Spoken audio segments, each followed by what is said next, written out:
All right, today's second review is going to be the final movie in the Mission Impossible series.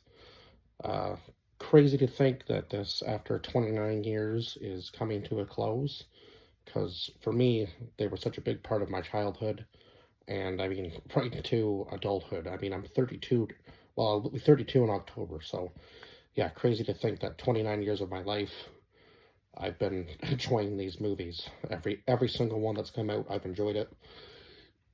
And now this one, again, I said in my last review that right up until this point, uh, Dead Reckoning Part 1 was my favorite, but this one blew that out of the water. And I can't go higher than a 10. But yeah, 10 out of 10 for this movie. I mean, it was just a phenomenal closing to this franchise, this series of movies. It just brought everything together. And then the ending was just absolutely, yeah, the ending where they all part ways, you could just sense that it was over. And they spent so much time together, a lot of them, even though there was new people brought in every movie to add to the team. Yeah, they just built such a good the foundation was just built around Tom Cruise and Simon Pegg and Ving Rhames. It was just, yeah, they just worked together on and off the screen so well. And the new director that they brought in uh, was just phenomenal for the last four movies, and he really helped Tom Cruise push the boundaries. So thank you, Tom Cruise, for 29 years of serving in the IMF, because, yeah, it's just been an incredible journey, and I'm glad that this one just felt so personal um, at the end of it all. So we'll go over the casting list, or the cast list here. So obviously Tom Cruise one more time as Ethan Hunt. Again, I guess we can say this for all of the cast members that have been in the last few movies. Haley Atwell as Grace, Ving Rhames as Luther Stickle, Simon Pegg, Benji Dunn, Zai Morales, Gabriel, Pam Clementif Paris, Henry Cerny Kittredge, Angela Bassett, Erica Sloan, Shea Wingham, Briggs, Greg Tarzan Davis, Degas, Rolf Saxon, William Dunlow, or Dunlow. I think it was actually William Dunlow, and Carrie Ewells as Denlinger. So yeah, we had this one just tied everything together so well. So if you remember from the first movie, when they break into the vault and steal the knock list, William Dunlow is the agent that they end up giving that stuff to make him constantly keep having to go to the bathroom, like puking and whatever else, right? So he returns in this movie um, when they have to go to the island, or the only place where they can get a signal out in order to tell Ethan where to go, um, like the exact coordinates of the Sevastopol, in order to get the key and the Plakova, I believe was the name of the hard drive. Sorry if I'm butchering that name, but yeah, he has to get the original drive that the source, or the original source code was on, so that they are able to kill the the entity in which is their mission, right?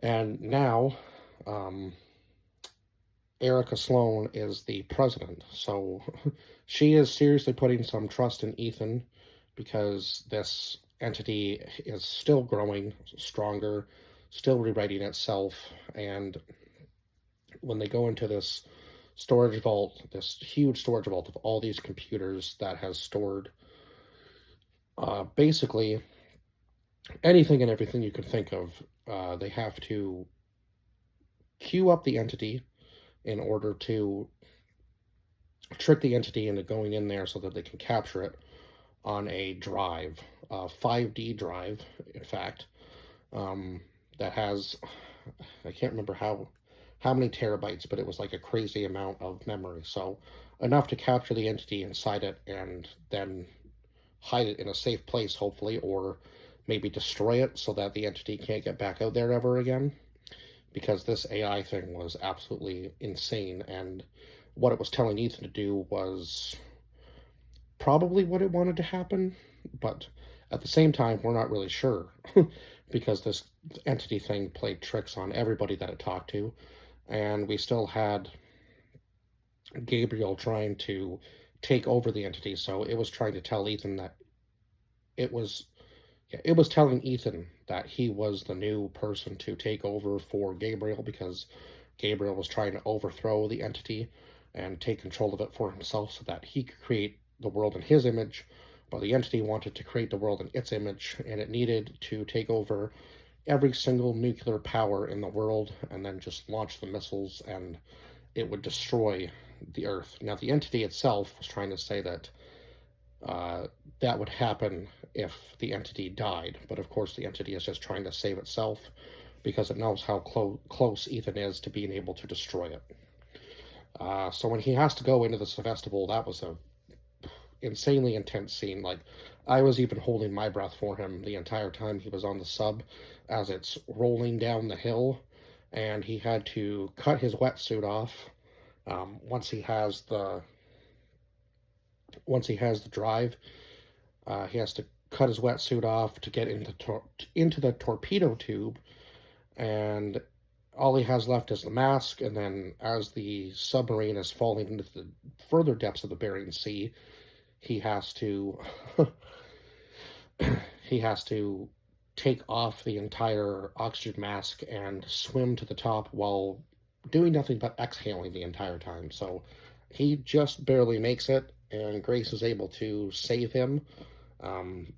Luckily, they were able to find him because there's so many miles of ice out there that, yeah, they were just going based off of the coordinates from the submarine, right, as to where he would be, essentially. So it was a crazy scene there. And in this movie, I felt like there was some love interest between Grace and Ethan, which I found kind of quick. But I mean, I guess maybe she would be the next closest person to him, or because he had said that he would always put her life above his, that she feels a little bit more of a connection to him now, obviously. And I guess because, yeah, she's joined the team and he's saved her once, it kind of makes sense that she would be, you know, falling for him a little bit because he's been her protector, right? It almost felt kind of like a similar relationship to, like, him and Julia, to me, in this movie.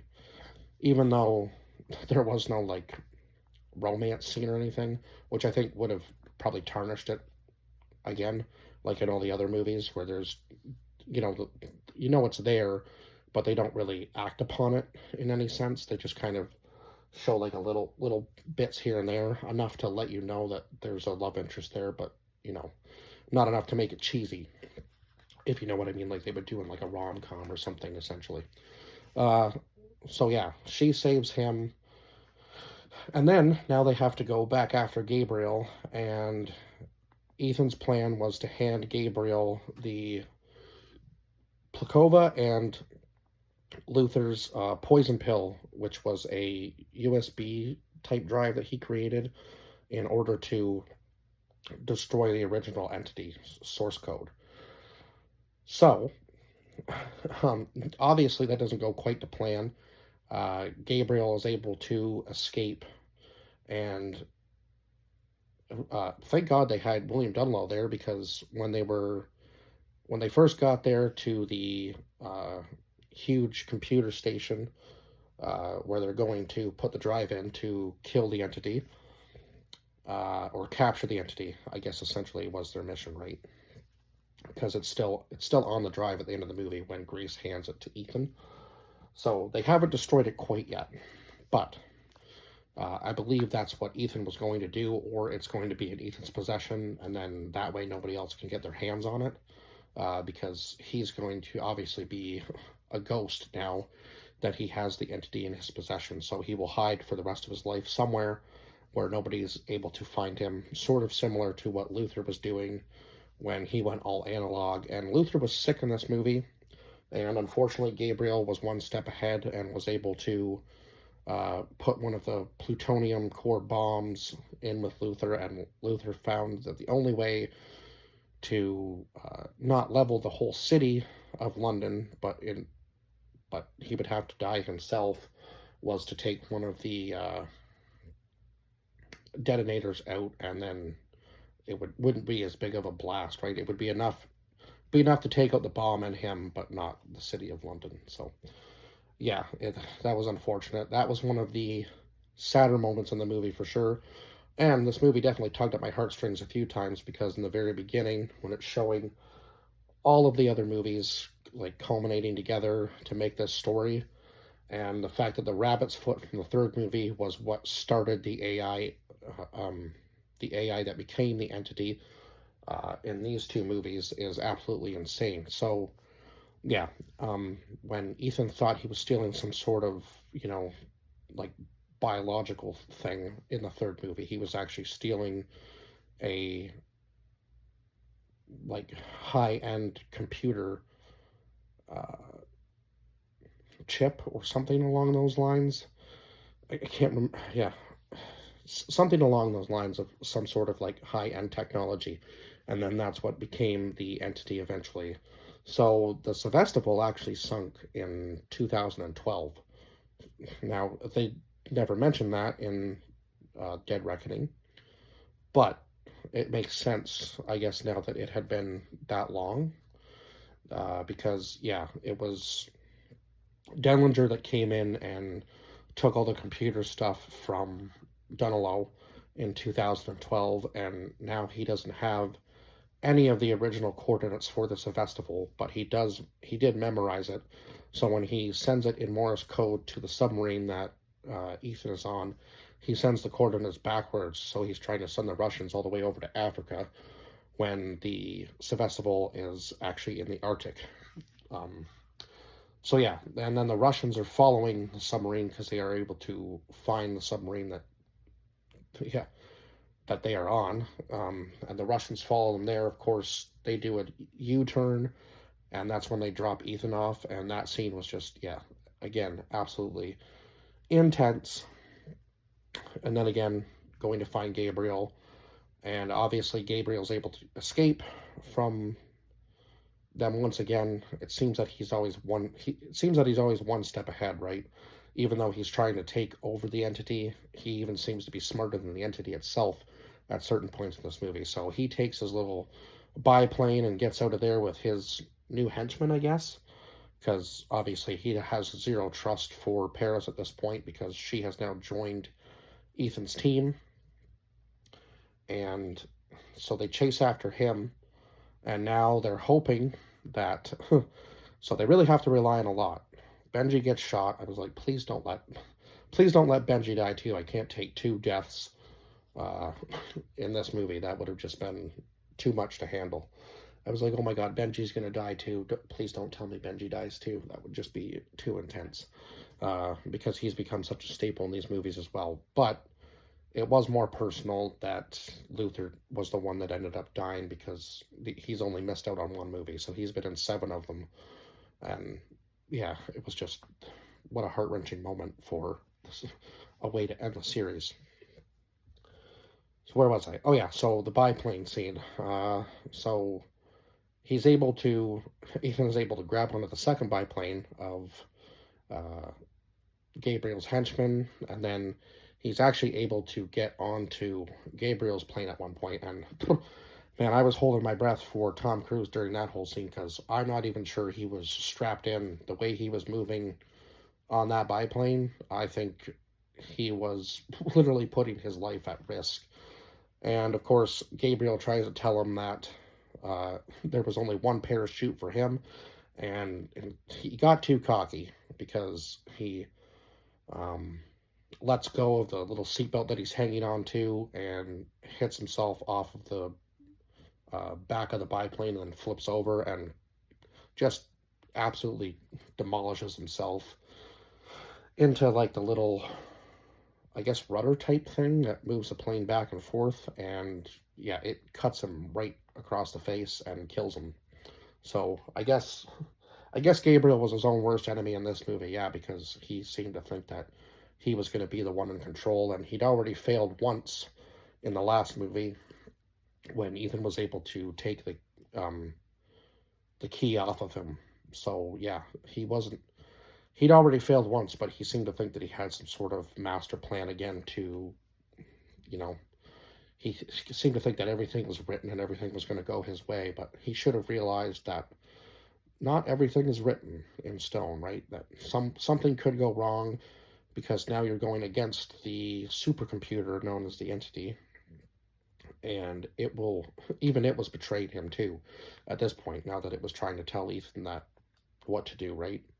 And yeah, it was kind of scary. Ethan went against it, obviously, because it told him not to go on this festival, and obviously we found out now that that's clearly what the AI wanted, so that it was still able to, keep rewriting itself and become stronger and stronger. And seeing the destruction that thing could have done had it not been killed is absolutely crazy to think about. Like, it was so powerful that it was able to hack the world's nuclear arsenal, and yeah, it would have just launched wherever and at whatever it wanted to, right?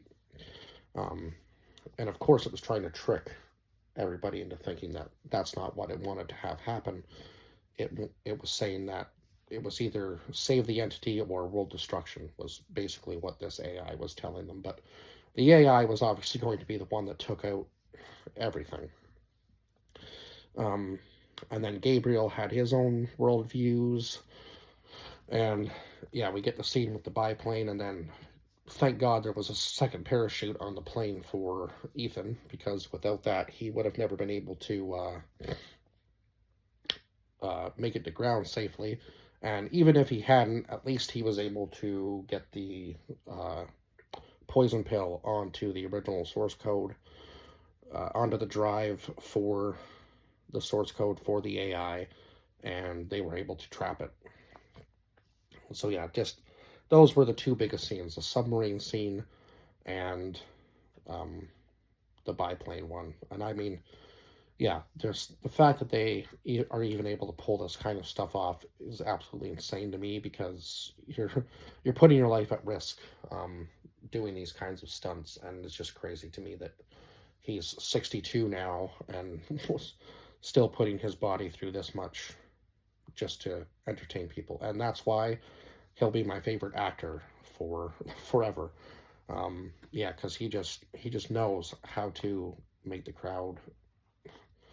He just knows how to make a movie and make the crowd or people want to keep going back to the theater to see it on the big screen. And they're rewatchable movies. Like, I could rewatch the series 1,000 times over and never be bored. It's just one of those movie series that, yeah, it's enjoyable every time you watch it. And I do like the fact that William Dunlow said that Ethan had essentially saved his life, and hands him the knife that Krieger had in the very first movie.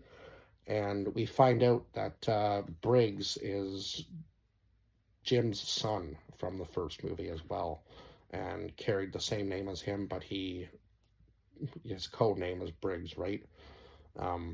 So kind of crazy that his father was the one that betrayed the IMF in the very first movie in order to get the money for the knock list and so on and so forth. And yeah, he tells Ethan that he's going to do everything in his power to, put him away, right? Because in this movie, everybody is trying to say that Ethan is the reason for everything that's happened, but that's not. I mean, I guess in a sense, because he knew why he was stealing the rabbit's foot, but he didn't know what it was, right? So it's not really his fault. He was stealing it to save the life of somebody else. But I guess in a sense too, he is putting one life above everybody else's life, because in that movie, again, I said he did have to be selfish in a third movie in order to save his wife, right? So it all makes sense. But yeah, just the little things in this movie that tied the story together, like the knife, William Dunlow, Kittredge, just all of it coming to a close. And obviously, Luther dying, it was just absolutely heart-wrenching. And his message at the end was just a very good closer. Even though he said that the world still needs Ethan Hunt, they might not know it yet. But I feel like at the very end, when they all kind of do their head nod and Grace hands the drive to Ethan with the entity on it, and they all go their separate ways, it was just such a good way to close it. And you can see Simon Pegg's face when he's turning away. He's trying to hold back tears. So, and I'm not gonna lie, this movie made me my eyes water a few times for sure, just at how personal this movie actually was and how they tied the story all together. It was just an incredible way to end the series after 29 years. So I do hope that honestly this is it, and Tom Cruise works on his other projects, because this was just such a fitting ending to the series. I think that this is where it should end. They just all go their separate ways. They know that they've completed their final mission, and the world is a safer place because of it, right? So yeah, I think that pretty much covers everything. The soundtrack for this movie was unique. I will say it was a little bit of a different spin on the Mission Impossible theme song too, which I think they've done for every movie, but this one was just a very unique soundtrack. And they even had the Mission Impossible song for the television show, so that was pretty cool as well. Other than that, I believe I've covered everything I can for this movie. Definitely go and see it on the big screen. It's totally worth it. If you're a Mission Impossible fan, I feel like you have to get into a seat in a theater to see it. And I know that Tom Cruise does his little message at the very beginning of the movie to say thank you for the time and effort that we have put into going to see it on the big screen, and obviously thanking everybody else, like the crew, the people he's worked with over the years, and so on and so forth, to bring these movies to the big screen the way it was meant to be seen. And that just shows that how humble he is for what he's done over the years and what he's brought to the table for, you know, the countless people he has employed, so on and so forth. Just a very humble man, and yeah, it's just a very fitting ending of the series again, and I will see you guys in the next review. Bye-bye for now.